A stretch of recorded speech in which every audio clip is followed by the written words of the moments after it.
A business shows $150,000 in annual profit. 6 months after the acquisition closes, the new owner is taking out a personal line of credit to make payroll.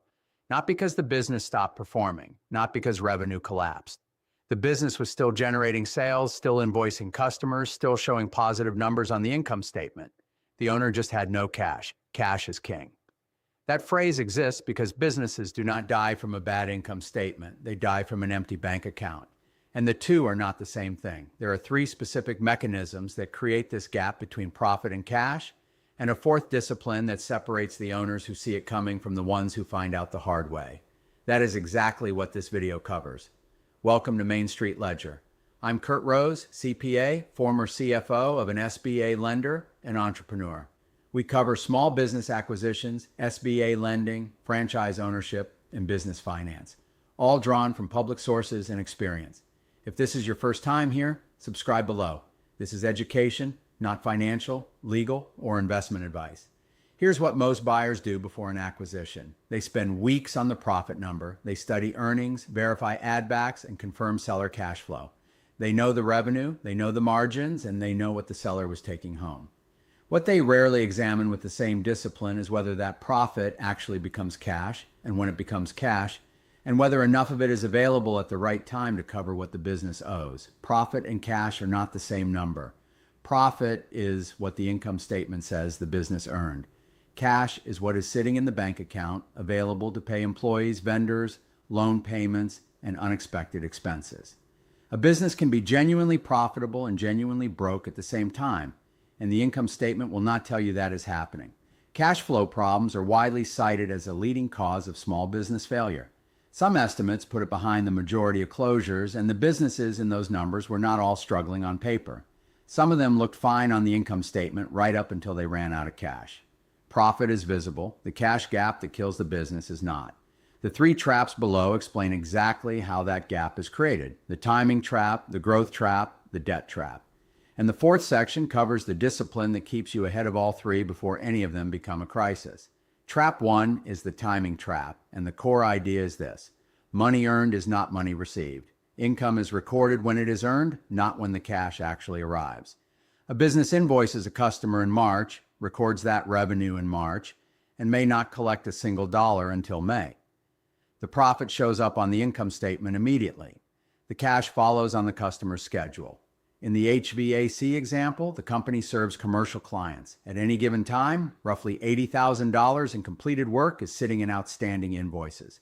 The jobs are done. The revenue is recorded, but that $80,000 has not moved from the customer's account into the business bank account yet. When a buyer looks at that income statement and sees $150,000 in profit, they are looking at a number that includes revenue the business has not collected. The accounts receivable aging report, not the P&L, is the document that tells a buyer how wide that gap actually is. If 60 or 90 days of revenue is sitting in unpaid invoices, the buyer is acquiring that cash gap as part of the transaction. That is not a post-close surprise. It is something due diligence should surface before the deal closes. Trap 2 is the growth trap, and this one surprises buyers who assume that better performance automatically means a stronger bank account. More sales require more resources before those sales generate cash. Hiring costs money on day 1. Equipment costs money on day 1. Inventory costs money on day 1. The revenue from all of that additional capacity shows up later, after the work is done, and the invoice is sent, and the customer pays. The better the business performs, the more cash it needs to fund the next cycle. In the HVAC example, summer demand picks up. The owner hires 2 additional technicians and purchases equipment to handle the increased volume. That is $40,000 out the door before a single new job is completed, invoiced, and collected. The growth is real. The revenue will come. But the cash goes out first, and it goes out fast. For buyers planning to grow after acquisition, a growth plan that does not include a cash model is incomplete. Modeling revenue upside without modeling the cash required to fund it is how buyers end up surprised 6 months in. Trap 3 is the debt trap, and this is the one that catches acquisition buyers most directly. When a business is purchased with financing, the monthly debt payments are a fixed cash obligation. They leave the bank account every month on schedule, regardless of whether it was a strong month or a slow one. Here's the problem. The principal portion of those payments does not appear on the income statement as a line item that reduces profit. It is a balance sheet transaction. The income statement does not capture it.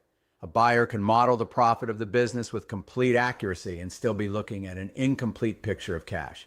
The debt payments are real, they are recurring, and they are the first obligation that has to be covered every month. But the P&L the buyer spent weeks analyzing does not show the full picture. In the HVAC scenario, layer all three together. $80,000 in receivables the business has not collected yet. $40,000 in cash already spent on seasonal growth before new revenue arrives, and fixed monthly debt payments leaving the account regardless of what the income statement says. The owner started the year expecting $150,000 in profit. By midsummer, the business is profitable on paper and scrambling to cover obligations in real life. That is the debt trap closing. Before any acquisition, a buyer needs to know exactly what the monthly debt payments will be and run that number against actual cash generation, not profit. If the business cannot cover those payments from cash, the deal math does not work, regardless of what the income statement shows. Now, the fourth section, and this one is different from the first three, the timing trap, the growth trap, and the debt trap are all mechanisms that drain cash without the income statement ever reflecting it. The forecast discipline is what keeps an owner ahead of all three before they become a crisis. It starts before the deal closes. During due diligence, ask the seller how they track cash, not profit. Cash. Ask whether a forward-looking cash plan exists. Ask how the business manages slow collection months, seasonal spending, and fixed obligations during lower revenue periods. If the seller cannot answer that question clearly, that is a due diligence finding. It tells you something material about how the business has been operated. After closing, the tool professionals use is a rolling cash forecast. 13 weeks is the standard, not a budget, which is a full year plan built on assumptions.